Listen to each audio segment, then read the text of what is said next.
Hello world, I'm Alvin. Welcome to Tit for Tat, Dis and Dab, where you and I talk about hot button topics.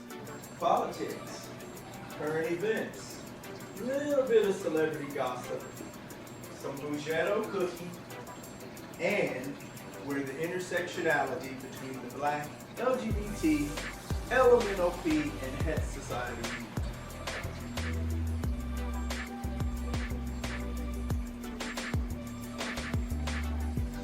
Grab a drink, sit yourself down, and join me for this tit for tat talk.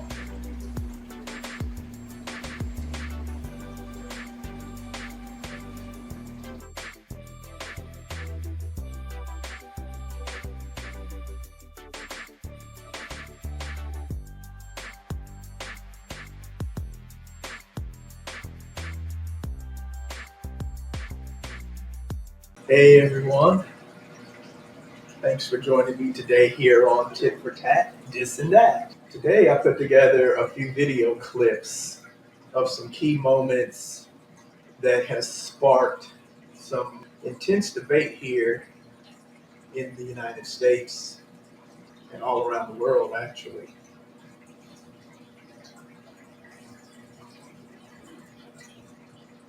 The potential ramifications of re-electing Donald Trump as President of the United States of America.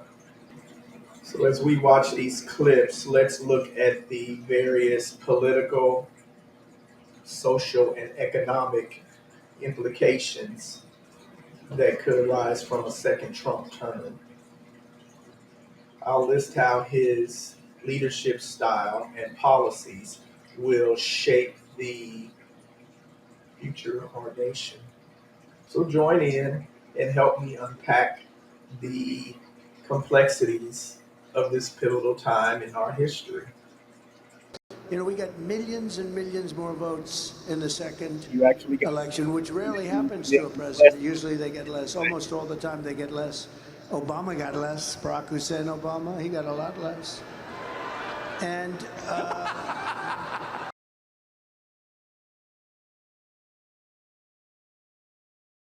Biden was grossly incompetent. I saw that. His vice president wasn't even a discussion. She came in last. She was the first one to get out of the Democrat primary, but they were grossly incompetent. And when I watched what they were doing and how they were destroying this country at the border, I mean, millions and millions of people. I'm sure we have some in here tonight with us, you know, murderers and drug dealers, prisoners. They're opening up their prisons and they're bringing them into our country. And if we can keep them, if we can keep that cheating down, because they're a bunch of cheats, if we can keep that cheating down, we're going to have a tremendous victory. I think it'll go down as one of the greatest victories of all time.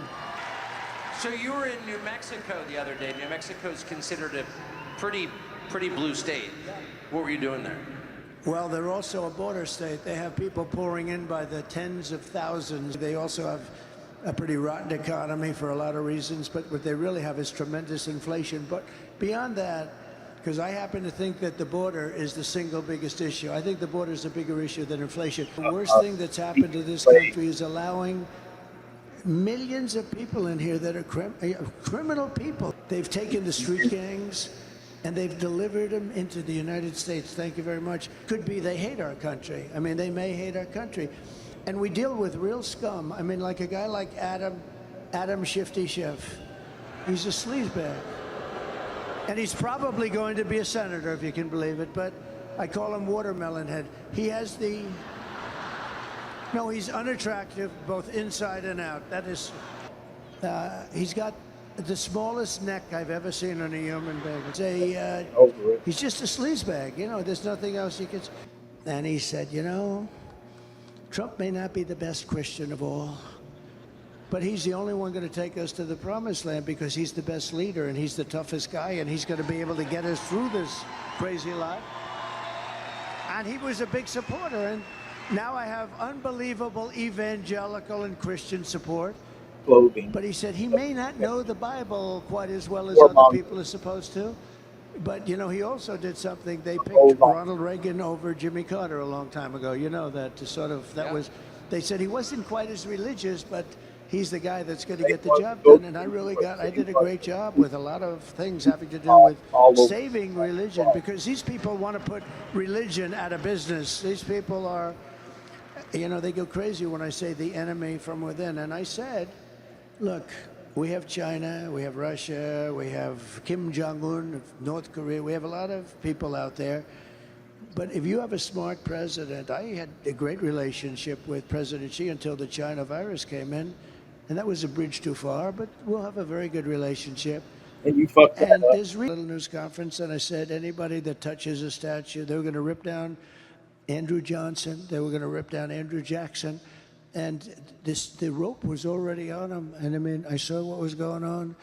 And I signed that thing, and I had a news conference. I said, anybody that touches a statue, if you touch the statue, you're going to jail for 10 years with no parole, no early getting out.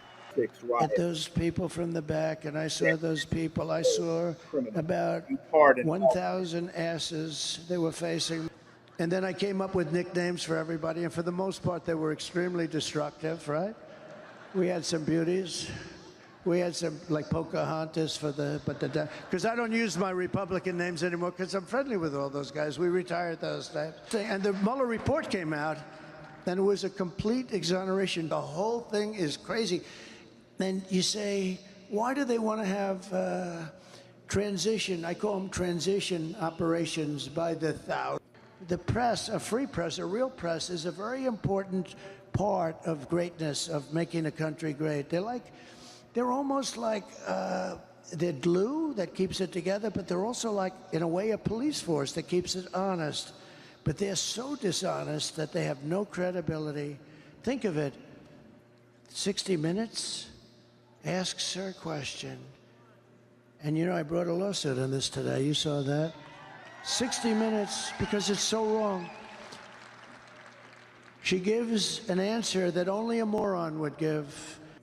Firing people, you can fire them really nice, like I've taken months nice and easy, have lunch, let's think about it, In the end, they get fired, and then they wake up the next morning, that son of a bitch fired me, right?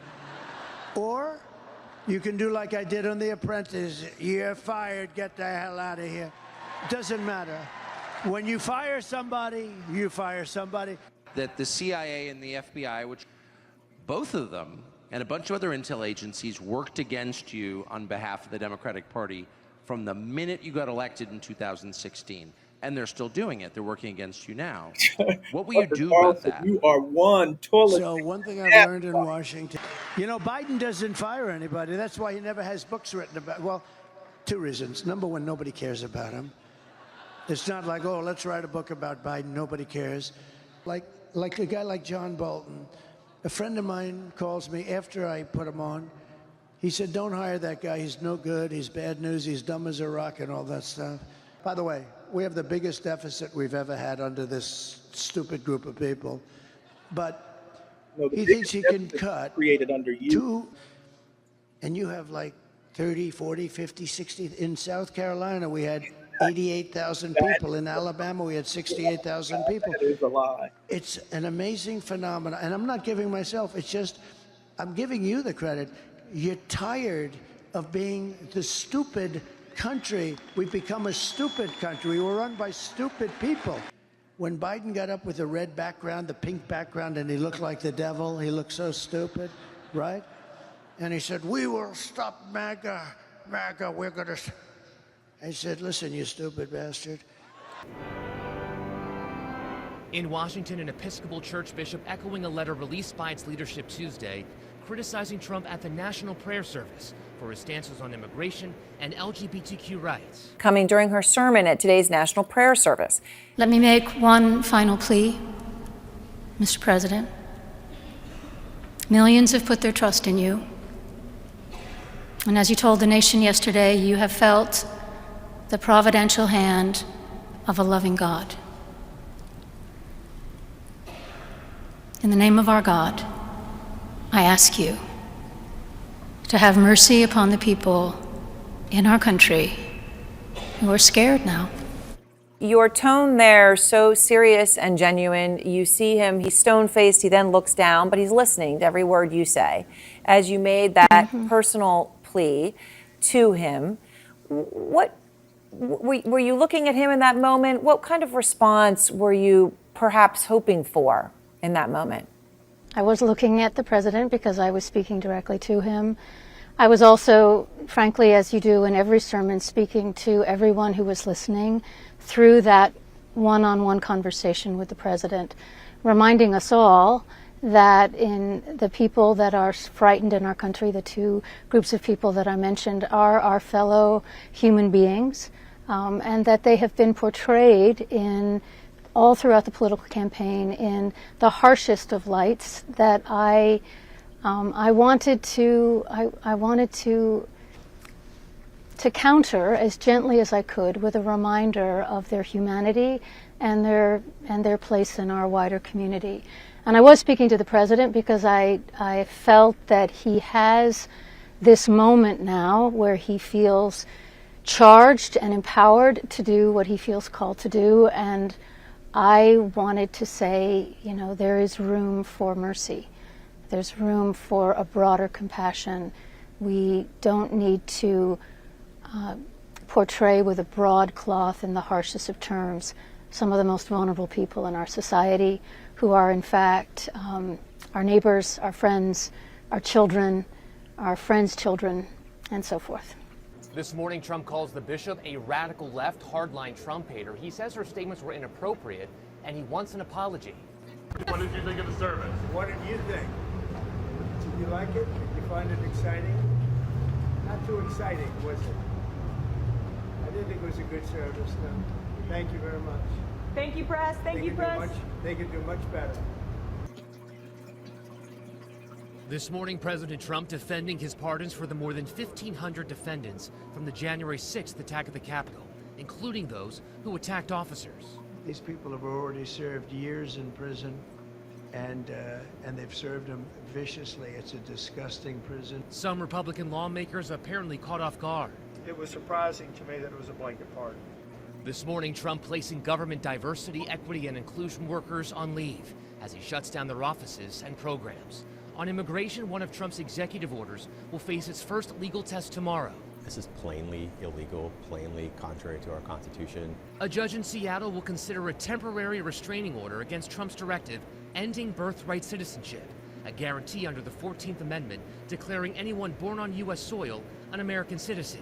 Over the past 8 years, I have been tested and challenged more than any president in our 250-year history, and I've learned a lot along the way. The journey to reclaim our republic has not been an easy one, that I can tell you. Those who wish to stop our cause have tried to take my freedom and indeed to take my life. Just a few months ago in a beautiful Pennsylvania field, an assassin's bullet ripped through my ear. But I felt then, and believe even more so now, that my life was saved for a reason. I was saved by God to make America great again.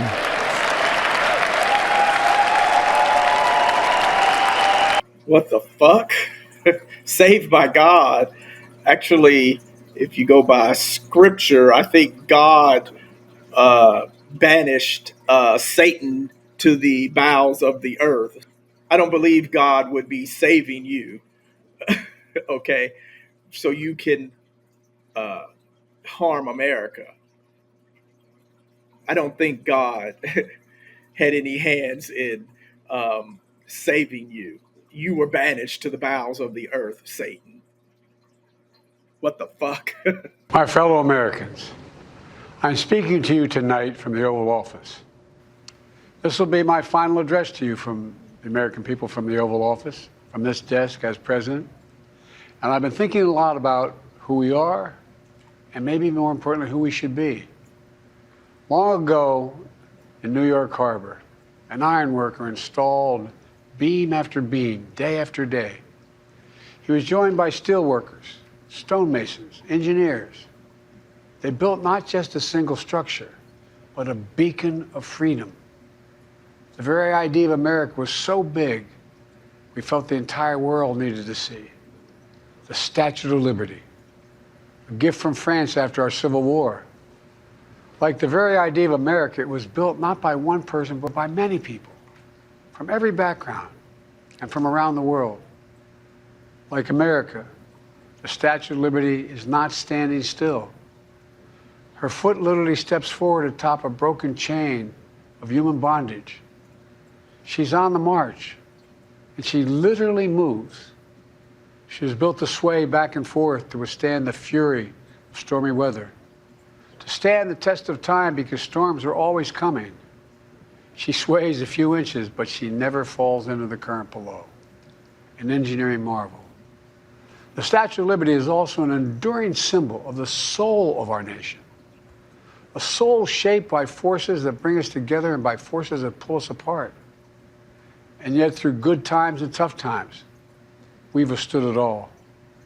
A nation of pioneers and explorers, of dreamers and doers, of ancestors native to this land, of ancestors who came by force, a nation of immigrants who came to build a better life, a nation holding the torch of the most powerful idea ever in the history of the world, that all of us are created equal, that all of us deserve to be treated with dignity, justice, and fairness, that democracy must defend and be defined and be imposed, moved in every way possible.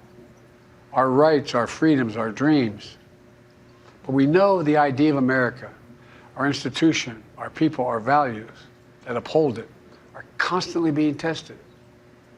Ongoing debates about power and the exercise of power. But whether we lead by the example of our power or the power of our example, whether we show the courage to stand up to the abuse of power or we yield to it. After 50 years at the center of all of this, I know that believing in the idea of America means respecting the institutions that govern a free society, the presidency, the Congress, the courts, a free and independent press, institutions that are rooted, they just might not reflect the timeless words, but they echo the words of the Declaration of Independence. We hold these truths to be self-evident. Rooted in the timeless words of the Constitution, we the people. Our system of separation of powers, checks and balances. It may not be perfect, but it's maintained our democracy for nearly 250 years, longer than any other nation in history that's ever tried such a bold experiment.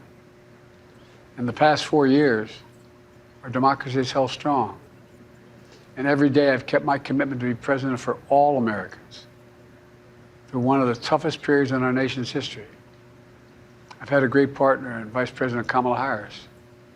It's been the honor of my life to see the resilience of essential workers getting us through a once-in-a-century pandemic, the heroism of service members and first responders keeping us safe, the determination of advocates standing up for our rights and our freedoms, instead of losing their jobs to an economic crisis that we inherited, millions of Americans now have the dignity of work. Millions of entrepreneurs and companies creating new businesses and industries, hiring American workers, using American products. Together, we've launched a new era of American possibilities. One of the greatest modernizations of infrastructure in our entire history, from new roads, bridges, clean water, affordable high-speed internet for every American. We invented the semiconductor, smaller than the tip of my little finger, and now is bringing those chip factories and those jobs back to America where they belong, creating thousands of jobs. Finally, giving Medicare the power to negotiate lower prescription drug prices for millions of seniors.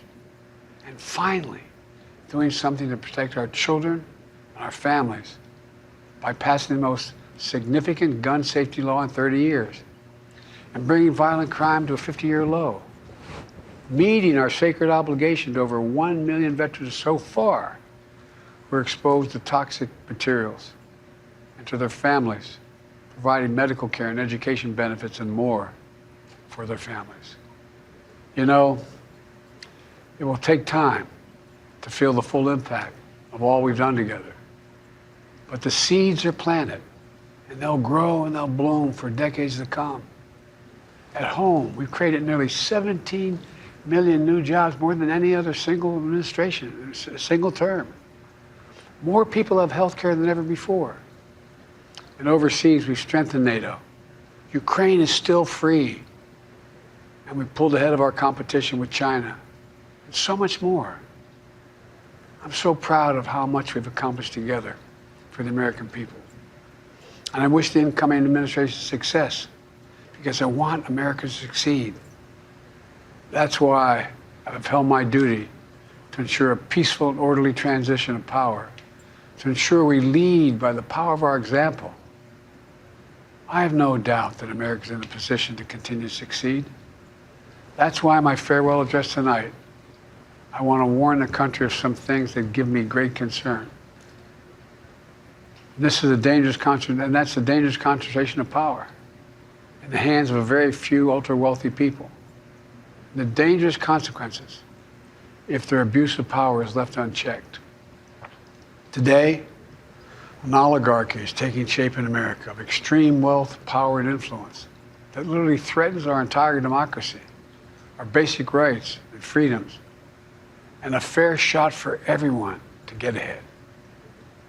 We see the consequences all across America, and we've seen it before.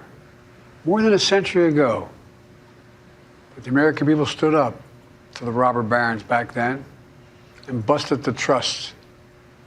They didn't punish the wealthy, just made the wealthy play by the rules everybody else had to. So much is at stake. Yes, Biden is sounding the alarm bell on this incoming Trump administration. But at the same time, I don't know why he would feel the need to be civil to Trump and invite him into the White House, feel the need to pacify Trump. Nancy Mace is completely and totally obsessed with gender, trans sports, bathrooms, genitalia, all of this stuff. And during a hearing yesterday on telework, remote work, the transition under the forthcoming Trump administration for federal government employees away from work from home and back to being in the office, she courageously brought up the issue of our time, apropos of nothing other than self-serving theatrics. Can you define what a woman is? What is a woman? You're going to ask me to define what a woman is? Yes, I am right now. Well, You just said you could. Explain Yes, it to me. I'm talking to a woman right now, distinguished woman. What is a elected woman? Representative. What is a woman? I think you're kind of denigrating the purpose of this. What is it? You can't define what a woman is. All right. In an I'm effort to married be fair, to a woman. in an I effort have to be two fair and daughters who are unbiased, women. in an effort to be fair and unbiased, can you define what a man is for me? I have 2 sons Okay. that are men. Yes. I have a series. I like that O'Malley is just not even taking it seriously. But speaking of women, Nancy Mace is a woman with a real problem, a real obsession. And I think it's important that we kind of divide the reality here into its component parts. On the one hand, a lot of these folks are genuinely obsessed with an issue that is of almost no relevance. Now, when I say that, I know some people get mad and they go, oh, David, you're saying women's issues don't matter. I'm not saying that. You're saying issues of trans sports don't matter. I'm not saying that. What I am saying is that this issue is getting representation in media that is completely disproportionate to its relevance in the real world. And that's actually representative of how these Republicans operate. They can't win on the real issues. They don't have solutions on actual problems facing the country. So instead, they will contrive and blow up issues that are of significantly less practical relevance, but of significant cultural cachet. And that is, in fact, what Nancy Mace is doing. But then there's another part. Nancy Mace, by all reports, is one of the most self-centered, egomaniacal individuals whose primary prism is what will get me attention. And this is designed to get her an attaboy or an attagirl on Fox News and in right-wing media and from Charlie Kirk and from whoever else. And the primary concern for Nancy Mace always is what's going to get me more attention. That is her specialty. It's not getting federal funds for her constituents. It's not improving the lives of Americans. It's what will get me attention so I can further my own sort of trajectory towards a celebrity congresswoman. Okay, this heifer here. For one thing, Nancy Mace, you don't know what a woman is. Just because you have tits and a vagina does not make you a woman. Now, you might be a female, but you're not necessarily a woman.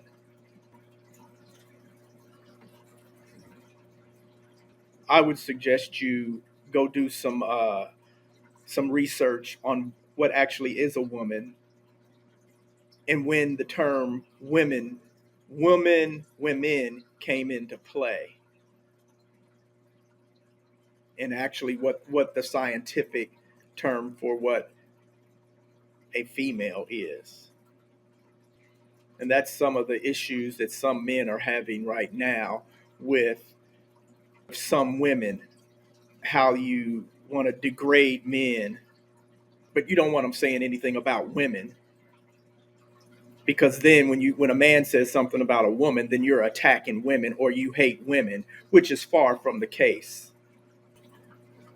I think the issue comes in is when you some of you women use your womanhood to downgrade men or to humiliate men or say some of the things that you do say about men. And that's not accepting the rude, crude things that some men say about women. So these are the type of people that we elected and put into office. We are fucked. This trifling ass heifer here. She probably got her panties all up in a bunch, probably because her husband, if she has one, probably likes trans. Allegedly. No, I'm kidding. I do not know that. That somebody's campaign coffers really are struggling right now. So she gonna keep saying trans, trans, trans, so that people will feel threatened. And child, listen, I want y'all to tell me whether or Do not call me a child. I am no child. I want Don't to even find start. out I am a grown which woman. of those I'm 47 years emails old. I have broken actually more have glass ceilings than you Chairman, ever I am reclaiming my time. You will not do that. I Order. am not a Chairman, child. I am not a reclaiming child. my time. If you want to take it outside, Mr. Chairman, First of all, she didn't call you a child. She said child. Chile.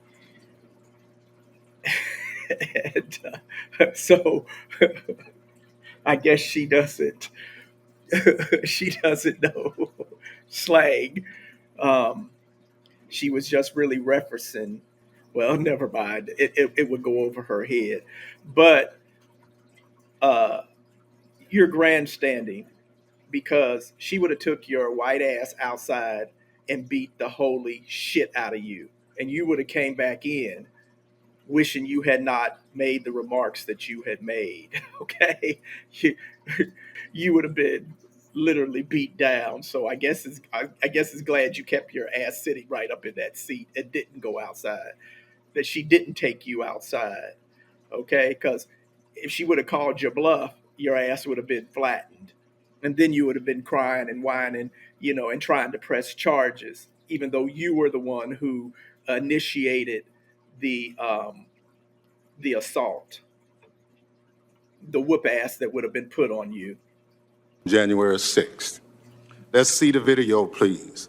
But please be advised that it contains graphic images and strong language, which many may find disturbing.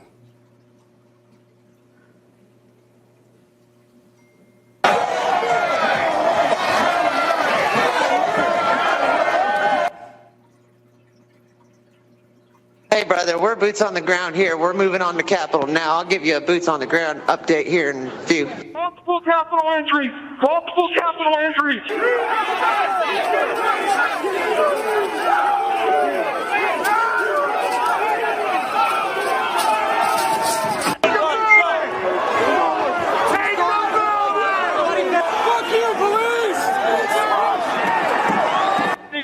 We're still taking metal, sharpened objects, missiles to include bottles and rocks, and hand-thrown chemical-grade fireworks.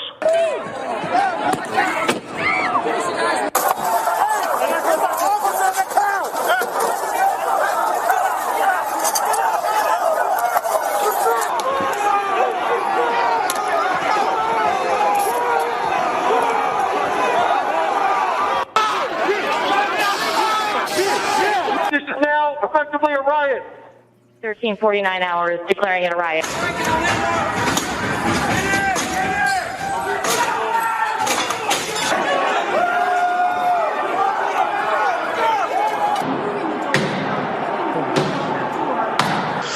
Okay, guys, apparently this tip of the spear has entered the Capitol building.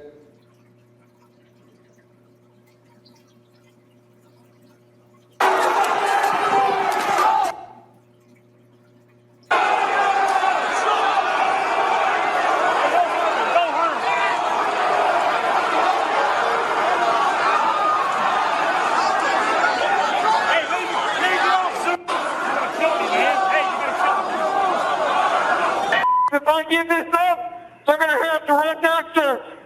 At least this Capitol we can defend. We got to hold what we have. Take your pins off. Yeah. The fuck? Take your pins off.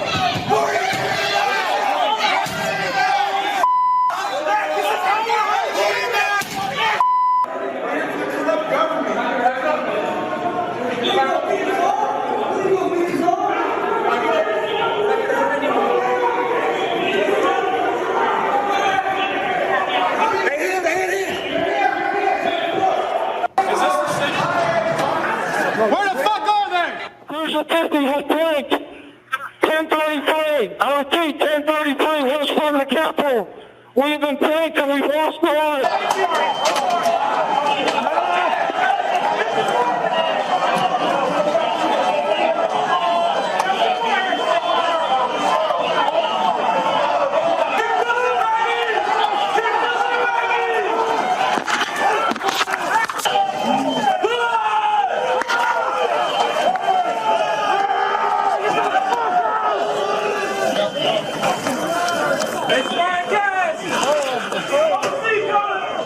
Lock the shields! Lock us together!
They've got the gallows set outside this Capitol building. It's time to start fucking using them. Start making a list, put all those names down, and we start hunting them down one by one. Traitors get guillotined. Mobilize in your own cities, your own counties, storm your own Capitol buildings, and take down every one of these corrupt motherfuckers. So we fucking need to have 30. And Trump and the Republicans and some white Americans want to paint black people, black Americans, us black folks as thugs and criminals. Well, look what you just saw there. Those are thugs. Those are criminals. Those are supremacists. Those are white supremacists. Very Hitler Nazi-esque. It's not the black folks, America, that you should be worried about. It's those enemies within.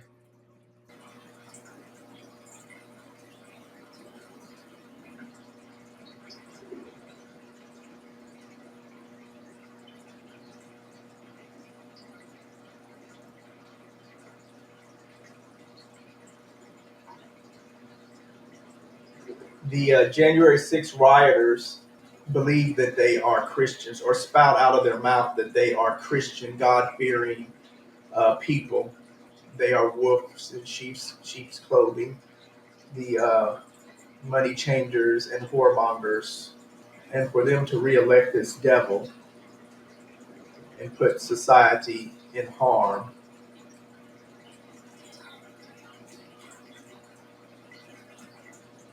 is not very Christ-like at all. These are the same type of people who have been burning black churches and bombing black churches, killing black folks in the name of Christianity. Hypocrites, all of them. People that were scared before about like being associated with him from the most common basic level to the most elite level, they're all like they're all in now, because this is now a billionaire feeding frenzy. It is a kiss-ass race. Man. It is, how can I show how much fealty I have to Donald Trump in order to get my digs? And I think what's really important for people to understand, and like now and every day of this administration, is that you're being ripped off. You and I talked about a week and a half ago, which seems like a lifetime ago, on Election Day, and you were reporting that Donald Trump was hawking his merch. Now you're reporting the president-elect has a robust product line to celebrate his victory. Less than a day after Vice President Kamala Harris conceded the race, the Trump store sent out a message about some of his celebratory goods. So talk to us about the email and what he's selling. Sure. So the email was, exclusive access. The 45-47 collection just launched. Exclusive access, I could only imagine. I don't think Target's going to carry it. I think it's probably a line that's just going to stick to the Trump store. But it put out that email blast. It had 21 products on there, ranging from $28 mugs to $195 zero restriction brand pullovers, and they were all emblazoned with 45-47. Stacked on top of each other and surrounded by 50 circles, or 50 stars rather, on there. Trump, of course, was the 45th and will be the 47th president. And they seem to be selling pretty well. Within a couple days, 3 of the items were sold out altogether, and some of the items were sold out of a lot of different sizes. So where exactly is this money going? This money is going to Donald J. Trump. Not going to any campaign, not going to any nonprofit. You can see it on his financial disclosures that he mentions his online retail store, and this is going straight to his pocket. Zach, you and I talk about this question all the time in these types of stories. Is it illegal or just unethical, or is it unethical to entangle the presidency with personal business? He's a grifter. I can't imagine that they would get walked back this time. I would not be surprised to see him, commingle the presidency and his businesses even further. And why do you think it wouldn't be walked back this time? Well, the voters spoke, and he won by a sizable amount. And I can't imagine many people were ignorant of the fact that he was using the presidency to profit. It's been reported on extensively. I know the average reader is not just paying attention to politics all the time, but it's certainly out there. And he's also not going to be accountable. He doesn't have to run for a third term. So without the voters lingering over his head, what does he care if a bunch of people complain? He can just have it there anyways. It's his decision. Question, America. Are we in a narcissistic trauma bond with Donald Trump? The second Trump term, just like his first term in office, came with a lot of political and social polarization. His rhetoric and his policies have damaged the nation and deepened divisions among different political and racial and social groups here in America. This America First mentality has strained relationships with our allies and international organizations around the globe. His withdrawal from the Paris Climate Agreement and the Iran nuclear deal has raised concerns about our role in diplomacy and cooperation around the world. Trump gets on social media, and I guess now he has Elon Musk behind him with Twitter, backing him even more, where they can control who says what or what actually gets through as truth. Trump is very controversial on these social media sites, or even in cable news and network news. His personal attacks and inflammatory remarks that he makes against anyone that he feels is not with him or is against him or who didn't vote for him. It actually contributes to a decline in our civil discourse and norms of political communication.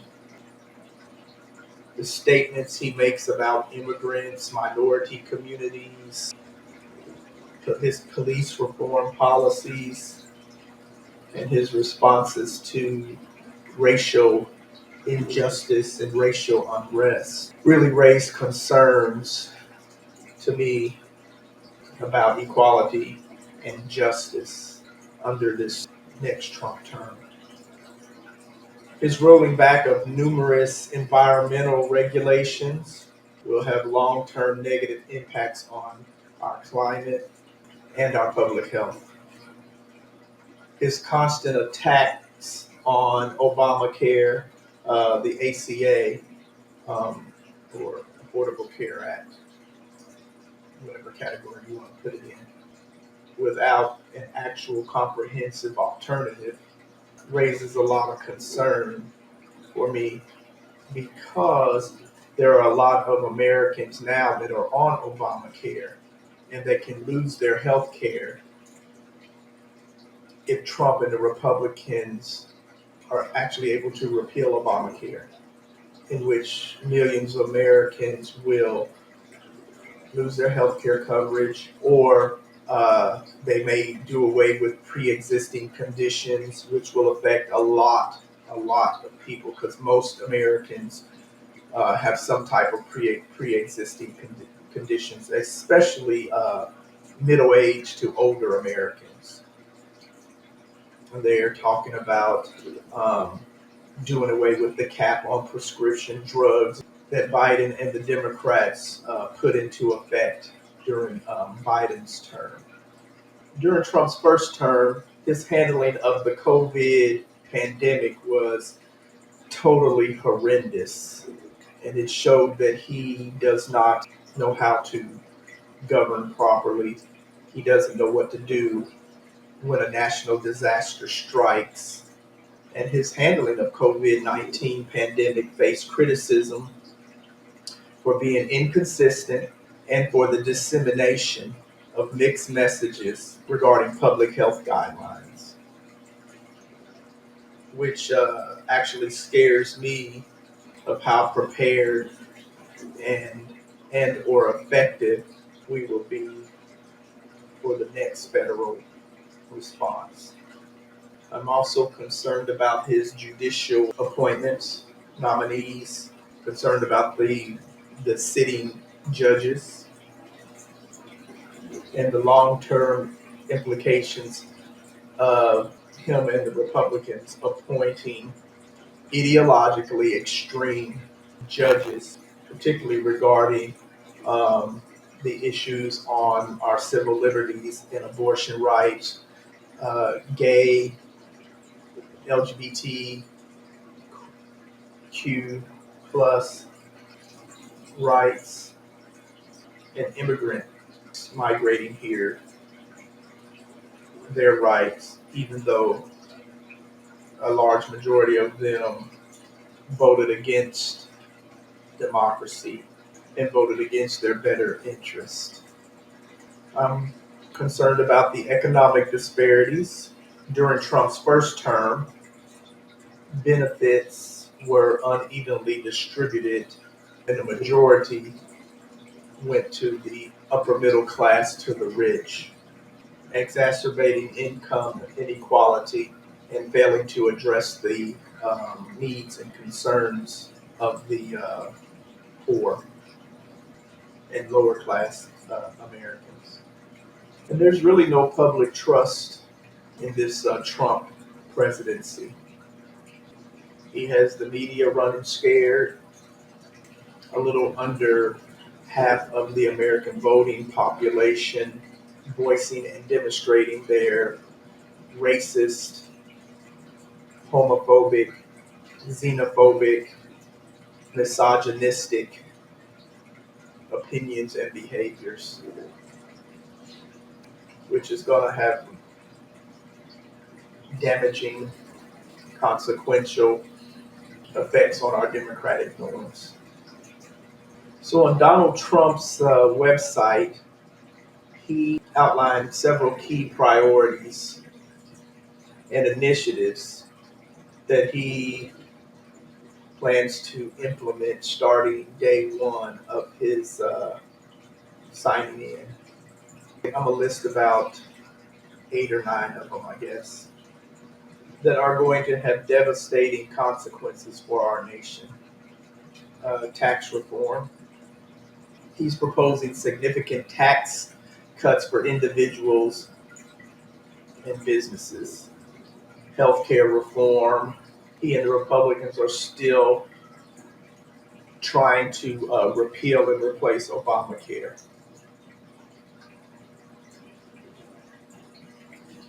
Immigration reform. He's still talking about strengthening the border and deporting the immigrants. I think mainly it's the Hispanics and the Haitians. He's still talking about this border wall that didn't happen in his first term, but we'll see. Trade policies. He wants to renegotiate the trade policies that he believed that were harmful to the United States, including NAFTA. Regulatory reform. He wants to reduce regulations on a lot of things to help, I guess, the businesses, to help them kill us, I guess. As you start taking away these regulations and stuff, you get into a lot of different things that help keep us safe. Our drinking water, our foods, even in gasoline, the environment, different regulations that keep the environment safe. You start taking away some of those regulations, it puts the American public in harm. Law and order. He wants to give the law enforcement even more power to harm us, beat the shit out of us, kill us with no repercussions, no oversight. They can just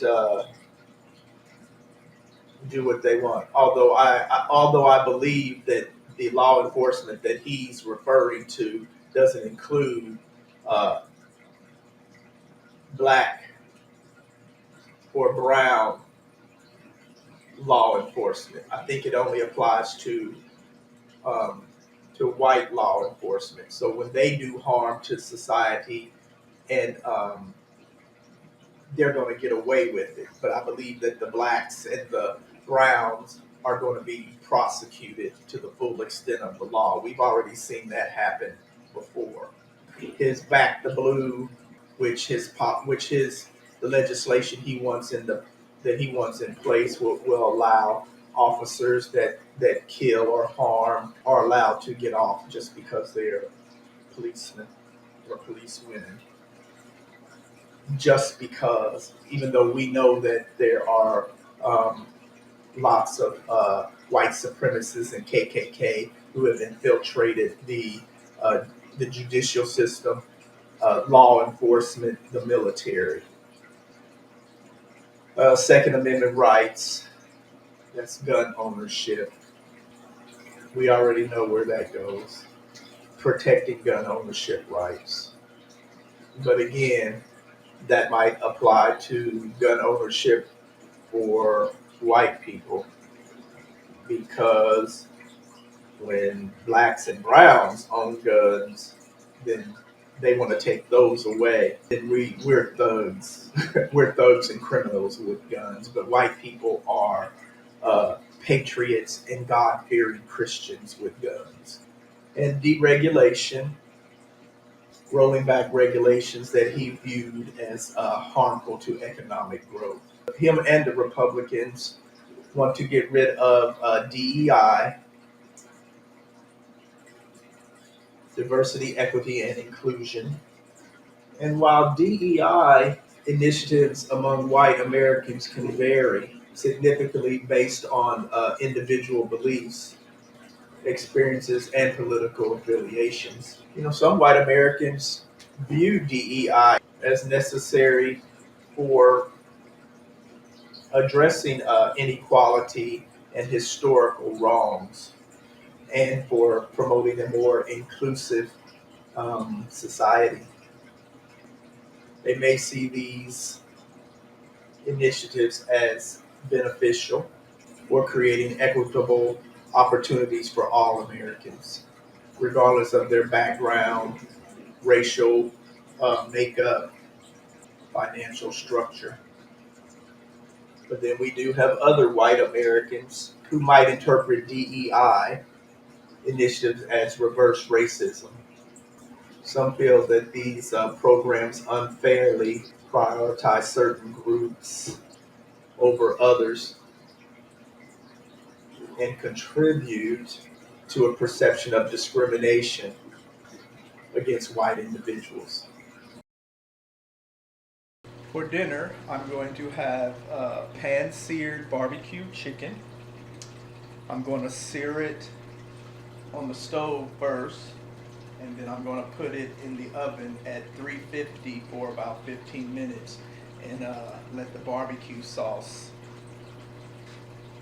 saute all over it.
go.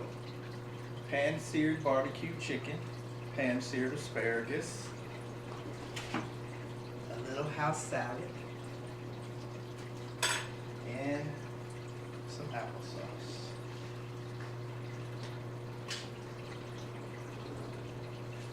Just like that. Thanks for joining me today, people, here on Tit for Tat, This and That. Really appreciate you.